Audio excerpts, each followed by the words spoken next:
Woodsport's fiberglass fender flares from England. See how bad this is right here at the top? Look at that. Yes. Ooh.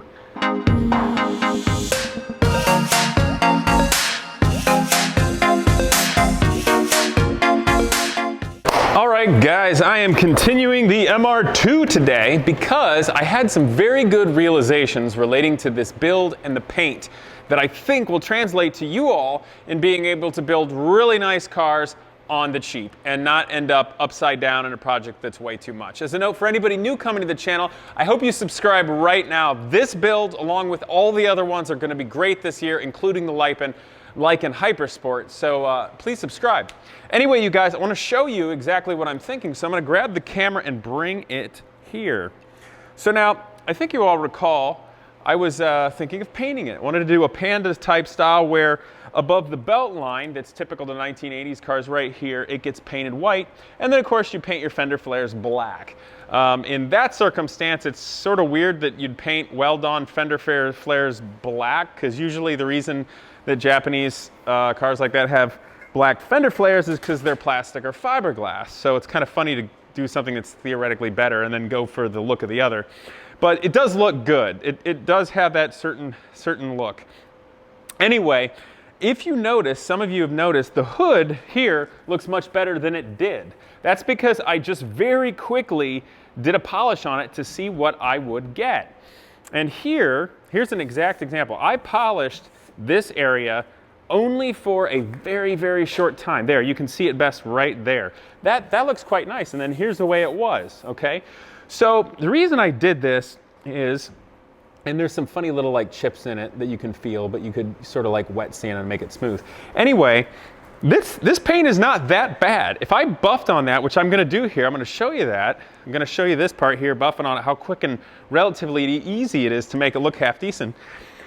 So the paint on this car is not horrific, okay? It's not great, but it's not horrific. There's a few dents, there's a little bit of a crease here, but a paintless guy can fix that.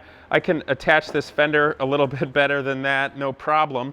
But this will all buff out and look decently, with the exception of that. That's not gonna buff out. And this wing here is blue, but I've got also a wing in black, which will buff out half decently. I think there's some scratches that won't buff out as well.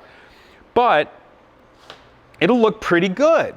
It'll look really good, with the exception, of course, of where the rust is. But if you put on fender flares, you're gonna cut out where that rust is, because if your lip of your fender is supposed to come out to here, why do you want that in the way of hitting the tire? The whole point is to get rid of this and have it come out so that you can lower the car. And it'll get rid of this rust. Now this is gonna have to be worked on, a little paint, but that is underneath the rocker panel, so you won't even necessarily see it. So where am I going with this? I tell you, if I polish out the paint, which is all pretty straight, pretty smooth, pretty good, and get rid of all the dents, honestly, I can just vinyl wrap the top to do the Panda colors in white, and it'll look really good.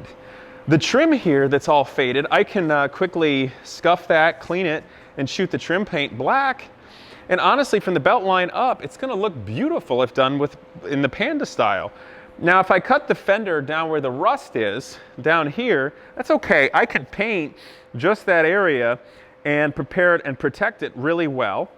And then also down in the corners where they're rusty, I can find a pretty decent match, potentially even out of a rattle can, and protect that really well, weld in the new piece, weld that after it's cut, paint that, and then we get to the fender flares. So I've got the steel weld-on ones I bought off of eBay.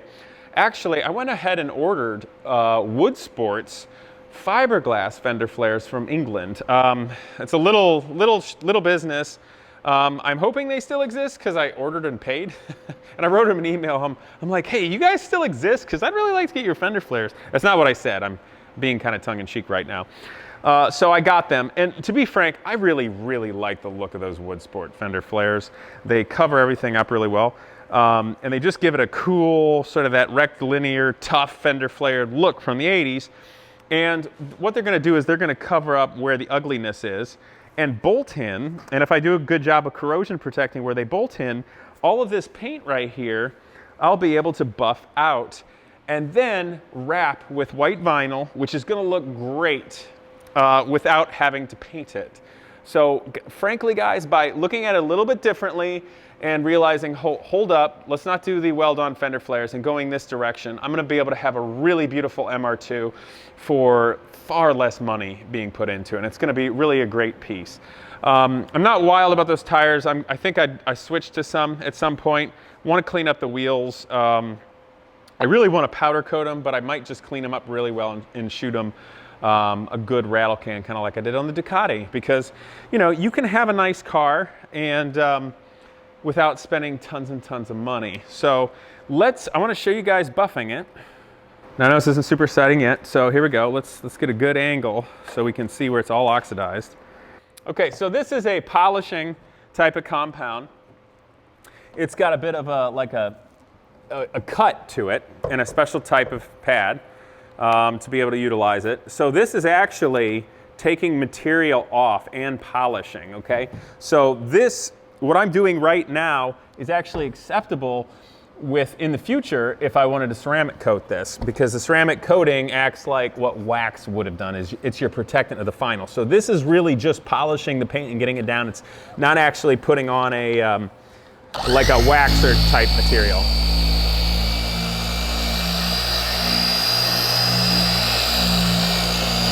So I'm get a little bit higher speed because it's not a real heavy cut, and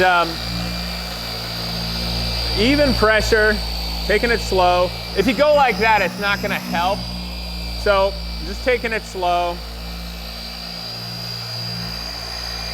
Get over here. You don't want it to dry. When it dries, you're done. It's not being effective anymore. And you really gotta let the buffer do the work. That's what it's there for. So you just keep that even pressure. And I know there's some people out there right now, body guys, that are like, you're doing it wrong, there's a better way to do it. All right, I'm sure there is, but I don't do this that often. But it generally comes out pretty well, so just give me a break. Batmobiles are satin black, you don't have to polish them. I'll use that excuse.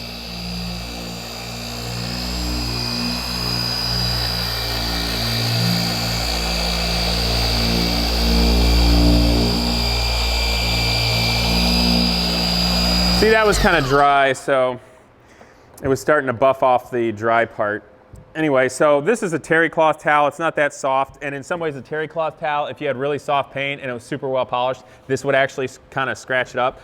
But honestly, because this paint has got a long way to go and a lot more polishing, I don't care, because this takes this polishing compound off a heck of a lot faster than a microfiber. So that's why I'm using this right now. So there's a bunch of dust, but you guys can see that was just one quick go round of a finer cut cleaner, okay, on a random orbital with a pad that's appropriate. And there's a little funny little imperfections in the paint and stuff I have to get off. Now if I wrap this, all these imperfections are gonna have to be off, as well as if there's any little bumps that need to be wet sanded and polished again. But this is really not so bad. I mean, for frankly a cheap old car, you buff it, it looks okay. It's gonna be a perfectly nice driver. And you know, it's nice and smooth, so if I wrap it, it's gonna look like $1 million. And I wanted you guys to see that. That was a terrible hood. And now, look, you can see us. That's pretty good.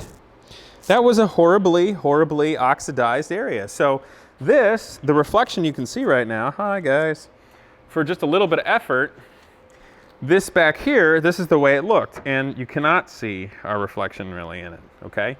So that's the way the paint looked a minute ago, and that's the way it is right here. So let's, why don't we have a little fun? See how bad this is right here at the top?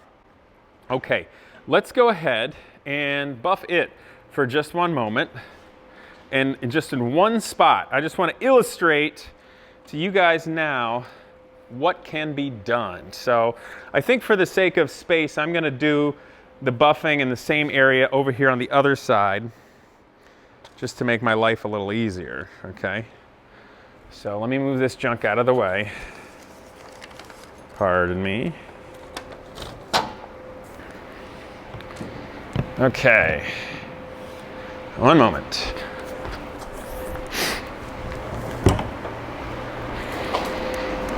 Okay, here we go. Let's see. You guys are probably gonna wanna see a little higher. I hope you're enjoying this. I really enjoy giving some tips out there for you all to be able to really enjoy your car. It's easy to get carried away in thinking about, oh, I gotta have my car painted, oh, I gotta spend a ton of money, I gotta do all this. But honestly, I never had the money to just do stuff like that. But what I had was a dad that had a lot of tricks back in the day that knew how to apply elbow grease to do a good job and really get somewhere. So I'm just gonna go ahead and quick buff this real quick and just see what happens. I was thinking about literally just doing like one little spot and then calling it quits, but screw it, let's just make it pretty right now. And I'm not too worried about getting it on the weather stripping and stuff. I mean, let's face it, about everything on this car needs to be polished. I don't want to get on the plastic though, because plastic polishing is a little bit of a different scenario.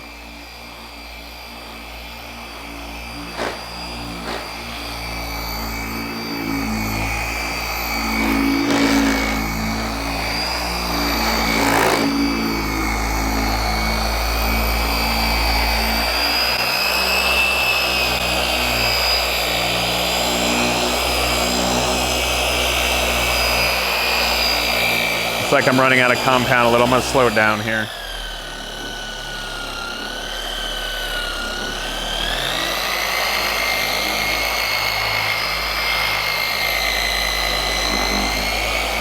Okay, let's see what we got here. Hopefully it looks pretty good and I don't look like an idiot. Hey, that's not so bad. That's not bad. That's pretty nice. That is not bad. Just spent a little bit of time here on this little weather stripping trim and such, but hey, that's not too bad. Can you see that? How shiny that is, guys? Yeah, look at that. Not bad, huh? Here, let's take a look. Look at that. Yes. Ooh. All right, so this, you know, you can still see some oxidation here. Okay. And then it gets really shiny here because it's not straight at the sun. But I can just keep buffing this. That was just a little bit of effort, guys. Not much effort at all. But that already looks pretty darn decent, doesn't it? Gosh, I'm almost wondering if I even want to panda this thing at all. Maybe I just want to go all black. Kind of a dark and kind of evil look, right? I don't know. But panda's a pretty cool idea, and it might look nice to be all fresh at the top with white. I do need to replace these little trim pieces here. They're like a plastic that gets all cracked and ruined. But I think it's gonna be good. Let's take a look at our ground effect kind of bodywork here, the stock stuff, and see what kind of condition it's in. I mean, it could be better. I guess it could be worse. You could polish it and look half decent. Let's see how these are. This is sort of under the wing, which is not helpful.